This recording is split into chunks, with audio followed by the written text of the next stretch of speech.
Aku juga pengen bahagia. Aku juga pengen bahagia. Waduh, waktu dustai hari. Novel itu pertama yang dibacakan dan dituliskan langsung oleh penciptanya sendiri. Part 1, waktu kecil. 2 hari setelah kerusuhan tahun 98, aku lahir dari seorang ibu yang cantik. Semua anak pasti bilang ibunya cantik. Tapi karena ibuku, aku menjadi bibit unggul dari abangku. Karena aku lebih putih dan tinggiku saat ini 171 cm, sedangkan abang cuma 150 cm. Kadang aku senang aku lebih unggul daripada abangku. Tapi menurutku abangku lebih unggul daripada aku dalam hal kasih sayang seorang ibu. Ya, saat usiaku 2 tahun dan abangku kelas 2 SD, ibuku lebih dikasih sayangi oleh Tuhan pencipta alam. Aku selalu bertanya kenapa aku diberi nama Rifa. Kata papa, dulu mamamu cuma bilang mau dinamain Muhammad Akbar. Lanjutnya, ya papa tambahin Rifa di tengahnya. Aku lalu bertanya, emang Rifa apa artinya, Pak?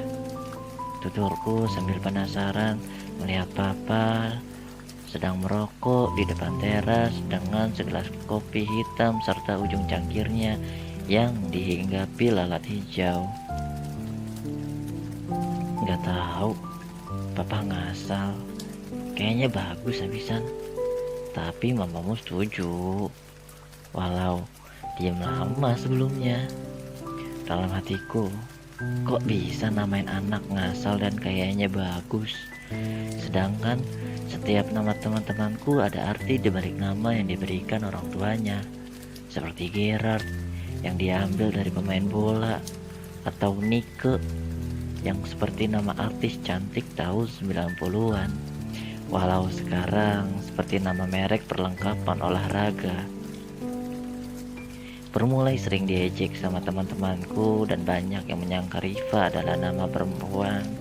Padahal banyak yang namanya bisa dipakai untuk cowok dan cewek. Seperti Dian dan Febri. Sepulang sekolah aku sering pulang bareng sama Iksan atau Laras. Iksan berkepala pelontos, kurus dan dikenal sering makan upil waktu jam pelajaran. Aku tahu gosip ini dari teman sekelasku yang bernama Santi. Kata Santi, waktu dia mengambil pensil warna yang terjatuh di ujung tembok dan semua lagi fokus di tengah-tengah mata pelajaran yang disampaikan Bu Gusti, ia seringkali lihat Iksan menutupi hidung serta mulutnya dengan tangan kiri sambil agak menunduk seolah memerhatikan Bu Gusti yang sedang menerangkan di depan kelas. Lalu dengan jari telunjuk tangan kanannya ia mengupil dan dijilatnya. Memang sih kadang aku lihat tangan kirinya lebih higienis daripada tangan kanannya yang suka basah. Laras sebangku denganku. Dia anak perempuan yang cantik dan energik. Aku belum kenal yang namanya jatuh hati waktu itu. Walau pelukan pertamaku dengan dia. Jadi saat siang menjadi gelap lalu hujan yang disertai angin kencang. Petir kencang seakan menyebar ruang guru waktu itu. Hingga Laras kaget dengan refleks memelukku sambil bilang, "Aku takut Rifa." Teriak kencang hingga satu kelas yang tadinya kaget dengan sambaran petir redam seketika karena Jordi, teman sekelas yang duduk di belakangku, teriak, "Rifa pelukan sama Laras." Sontak satu kelas melihat ke arah pelukan kami yang berada di barisan kelima dan kedua dari meja guru di sudut kanan kelas. Jadi sejenak sebelum satu kelas dengan bersamaan,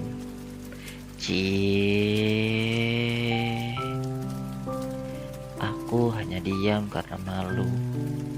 Sedangkan Laras terlihat ketakutan bercampur malu dari raut wajahnya. Kelihatan jelas dari sudut kanan mataku. Dia merasa terlindungi dengan pelukan yang masih menempel di lengan kananku akibat kaget mendengar sambaran petir tersebut. Seakan tubuhku adalah tempat yang tepat menenangkan detak jantungnya. Mungkin dari situ Laras menyukaiku. Sudah seminggu setelah kejadian di hari Rabu siang tersebut. Sepulang sekolah, Laras terlihat aneh serta gak kayak biasanya. Yang biasanya aku baru selesai mencatat materi di papan tulis, dia mengajak aku jajan di kantin membeli bakso tusuk kesukaan kita di Bang Fadli. Bang Fadli bahkan suka bilang, "Dek, masih kecil jangan pacaran. Lihat abang, jualan bakso aja gak pacaran."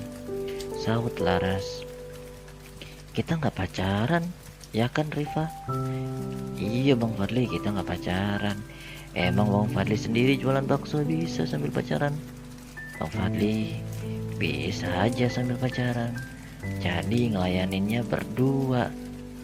"Aku gimana?" "Ya pacar Bang Fadli nanti baksonya, Bang Fadli yang nusuknya." Entah maksud Bang Fadli apa. Aku dan Laras hanya diam karena logika kita hanya logika anak kecil pada saat itu. Walau pikirku, mungkin Bang Fadli pacaran sama baksonya seperti episode SpongeBob yang mencintai Krabby Patty buatannya sendiri. Tapi Laras berubah setelah mulai bergaul dengan Fitri dan Lingga serta pacaran dengan anak sekolah lain. Sejak saat itu, aku rindu Laras yang energik. Iksan suka banget beli es Milo di kantin dengan sedotan yang seperti selang infus. Karena menurut dia efisien untuk dikantonginya saat sedang mengerjakan PR matematika untuk dikumpulkan setelah istirahat selesai. Iksan dengan sedotan infus yang menjalar dari kantong kirinya mendekati tempat duduk kosong yang ditinggal Mansur ke kantin. Ia bilang tadi pas lewat lorong depan, dia mendengar Laras ngomong, "Gua sebenarnya suka, tapi..." Karena Laras punya insting yang kuat, dia sadar kalau Iksan yang lewat tadi sedang menguping pembicaraan Laras dengan Lingga di depan keran air yang berada di lapangan upacara. Laras langsung diam, sampai Iksan salah tingkah karena dia tahu kalau dia ketahuan menguping pembicaraan Laras dengan Lingga. Iksan memanggil penjaga sekolah yang sedang menyapu halaman, langsung bilang, "Wih, Pak Gatsir, celananya bagus banget.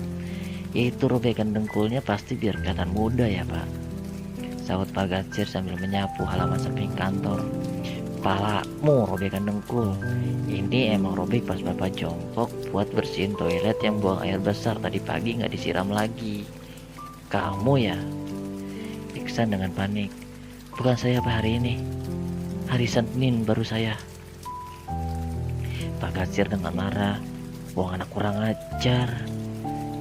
Iksan lalu lari ke kelas karena sapu Pak Gatsir yang seakan menjadi tombak berhasil ia hindari. Setelah Iksan menceritakan itu semua, apa ini alasan Laras meminta Mansur yang duduk di bangku belakang Firly dan Lingga bertukar tempat duduknya? Setelah bel pulang sekolah, aku melewati jalur yang biasanya aku dan Laras lewati. Biasanya kita suka main simbang-simbangan di pembatas jalan raya dan pejalan kaki. Rasanya udah gak seimbang ketika aku sendiri. Aku udah tinggal sama nenek dan kakekku semenjak ibu sudah tiada, agar ketika papa kerja, aku ada yang ngurusin. Setelah menonton Subatsa sehabis maghrib, biasanya beliau sudah pulang. Sampai aku hafal suara motor bebek papaku. Entah, walau ada jutaan motor bebek, tapi aku bisa hafal betul suara motor papaku ketika dia pulang. Walau dia pulang reaksiku tidak seperti di sinetron-sinetron lebay penuh drama. Aku yang sambil menonton TV, papaku masuk ke ruang tamu, bersandar sejenak, menghela nafas. Aku menghampiri untuk salim, lalu balik lagi nonton TV.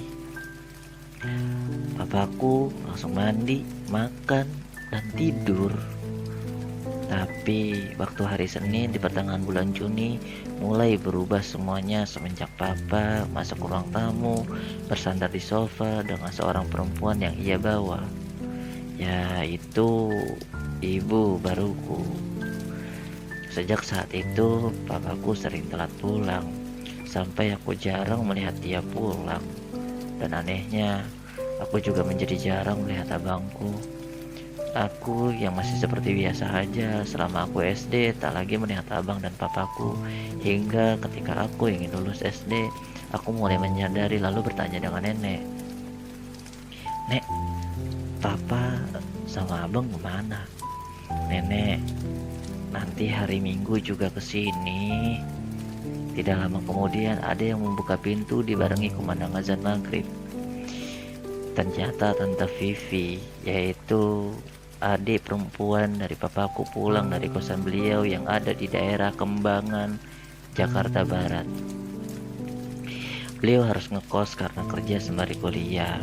Jam 8 malam, nenek tahu biasanya aku sudah tidur, dan Tante Vivi makan sambil ditemani nenek nonton sinetron yang sudah ribuan episode waktu itu. Makan sambil duduk bersandar di tembok pembatas di antara kamarku dan kamar nenek. Tante Vivi bertanya, "Mak, si Gandhi mana?" Gandhi adalah papaku. Serifa udah tidur. Celengok Tante Vivi yang melihatku sedang tidur, padahal aku hanya pura-pura tidur. Karena biasanya malam Sabtu aku ingin nonton Smackdown jam 11 di saat semuanya tidur. Sebab itu kadang aku pura-pura tidur. "Udah noh kayaknya," kata Tante Vivi setelah memastikan melihatku. "Si Gandhi udah nikah lagi kan? Sama yang kemarin?" Nenek dengan nada seperti sendu. "Iya." "Lah ini satu lagi nggak dibawa. Lagi pula kapan nikahnya?" Nenekku menyauti dengan nada yang seperti ada sesak di setiap perkataannya.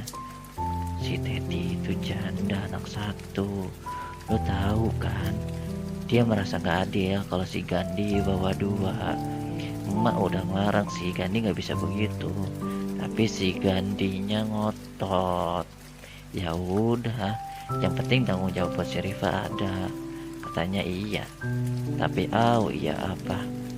Dibawalah si Gilang karena udah lebih gedean, gampang diurusnya katanya. Akhirnya dia nikah Selasa kemarin pas Riva sekolah. Makanya Selasa lu gue suruh pulang, katanya nggak bisa. Tante Vivi, iya mak, kan besok Vivi mesti kuliah habis itu kerja. Lanjutnya, tapi gimana masalah biaya mingguan yang biasa dikasih sama si Gandhi? Nggak tahu, mak belum menerima sama sekali Vi. Dan nggak ada telepon, nggak ada kabar sama sekali. Mak mah ragu, nih bocah bakar telantar kayaknya. Tante Vivi, kasihan nih bocah masih kecil terlantar. Udahlah, biar Vivi yang kasih susu sama sekolahin. Nih emak megang ATM Vivi yang satu lagi. Nanti Vivi transfer, mesinnya ada di pom bensin depan komplek. Alhamdulillah bagus dah. Kan tahu kakek udah pensiun lama. Hitung-hitung ini kan juga anak Luffy, sahut Tante Vivi dengan santainya.